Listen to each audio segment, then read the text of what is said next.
ముక్కు చూపుడు చెప్పలేదు కాబట్టి అన్ని విషయాలు చెప్పేశారు. మిగతా ఇక్కడ ఇచ్చేసిన నా కుటుంబ సభ్యులంతా ఉన్నారు.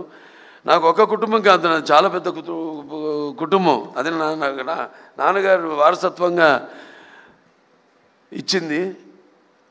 అలాగే అంటే ఇటు నాతో రక్తం పంచుకు పుట్టిన నా సోదరిమణులు అయితేనేమి, లేకపోతే నా హిందూపురం నియోజకవర్గ ప్రజలైతేనేమి, నా తెలంగాణ ఆంధ్ర రాష్ట్ర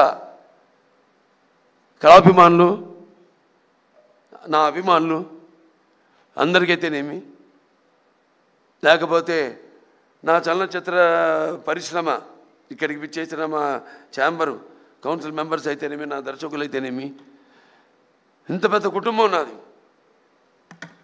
వాళ్ళందరూ కూడా మీరు ప్రత్యక్షంగా పరోక్షంగా నాకు అందించిన సహాయ సహకారాలు, ఆ తల్లిదండ్రుల తొరత మీరే నాకు స్ఫూర్తి అని తెలియజేసుకుంటూ, మరి ఈనాడు ఈ 50 సంవత్సరాలు ఇప్పుడు 51వ సంవత్సరాలకు అడుగుపెట్టాను. నాకు ఈ అంకెలంటే నాకు చాలా భయం కాదు, గుర్తుండదు నాకు. ఇప్పుడు నన్ను ఎన్ని సినిమాలు చేశానని అడగండి, అదొకటి తప్పితే సరే మిగతా నా రికార్డులు, లేకపోతే ఏ సినిమా ఎన్ని రోజులు ఆడింది అని అడిగితే నాకు గుర్తుండవు. ఓ రకంగా నా అభిమానులు గుర్తుంటాయి కానీ నాకు గుర్తుండదు. అలా ఈ అంకెల వయసు విషయం వచ్చినప్పుడు కూడా నా మనవాళ్ళతో ఎప్పుడు గొడవ జరుగుతుంటుంది. నాకు వాళ్ళు నన్ను బాలా అని పిలుస్తారు తప్పితే నన్ను తాత అని పిలిచే తాట ఒలుస్తాను ఆడది.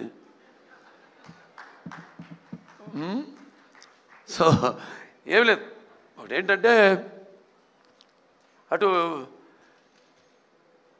ఒక కళాకారుడిగా నాన్నగారు నాకు, నేను ఇందాక అన్నాను, కళ్ళు మూసుకుంటే ఇప్పుడు నేను అనబోయేది ఏంటంటే కళ్ళు మూసుకుంటే కనేది కళ, కళతో అభినయించేది కళ, నిద్రపోతున్నప్పుడు కనేది కళ, నిద్రపోతున్న సమాజాన్ని మేల్కొల్పేది కళ. ఒక అద్భుతమైన రైటర్ రాసింది ఈ డైలాగ్, నాన్నగారిని స్ఫూర్తిగా తీసుకుని.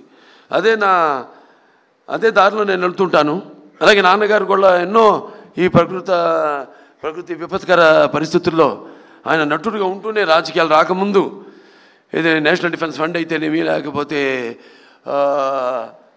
మన రాయలసీమ క్షామ నివారణకైతేనేమి, ఉప్పెన్నెలకైతేనేమి, వీటిలన్నిటి కూడా ఆయన ప్రజల్లోకి వెళ్ళి